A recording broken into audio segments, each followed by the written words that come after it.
All right, we're coming into fly season, so I want to give you just a couple tips on how you can maybe adjust your approach for those horses who have their druthers about the fly spray bottle.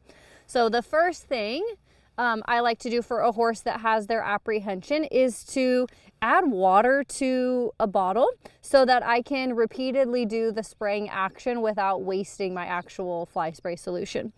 And my first approach is going to actually be to his shoulder.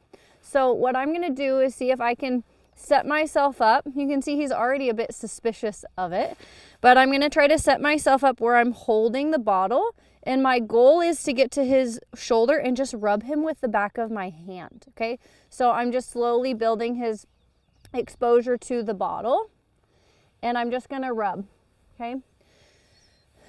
Rub all the way down his body. I can use either hand, and like I'm letting the bottle slosh around enough so that the solution is actually making a noise.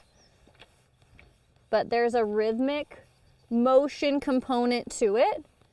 And I can even offer some counter stimulus there, like with my left hand here, I'm rubbing a different part of his body.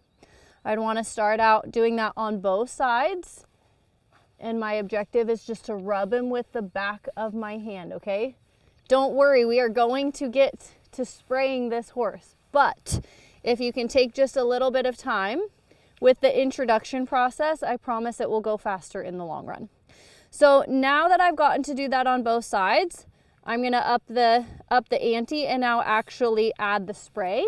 You can see that generated quite a bit of tension for him. It's really important that I stay with this horse. If I allow him to get me out of position, I'm unintentionally teaching him that evading is what gets him release. So I'm just gonna come back in. I notice there's the first time he softened his jaw and licked his lips, so I'll give him an extra moment here. And then as I'm maintaining the rhythmic motion, rubbing with the back of my hand, I'm gonna let it spray, but I keep rubbing. Spray, but keep rubbing. Spray, but keep rubbing. And I'm just gonna move up and down his body until some of those tensions subside. Now, and I'm always considering judge my session by how it started. So that last few sprays were perfect? No, but they were way better than how we started. And really important that I'm the one managing my position, that I don't allow his tension to get me out of position.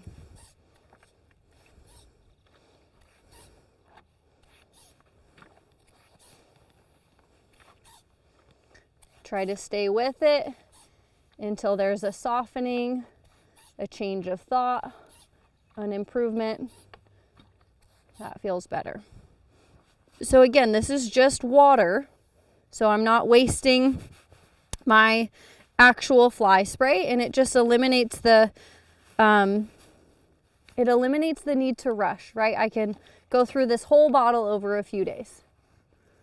So for many horses, it feels like Groundhog's Day. You might fly spray them one day, and then the next day there's still that tension around it.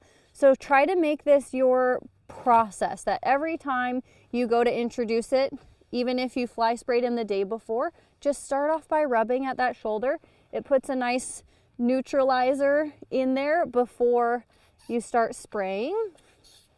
Again, offering a counter stimulation, like if I wanted to start getting down to his legs or under his belly, just notice how my left hand is offering a counter stimulus the whole time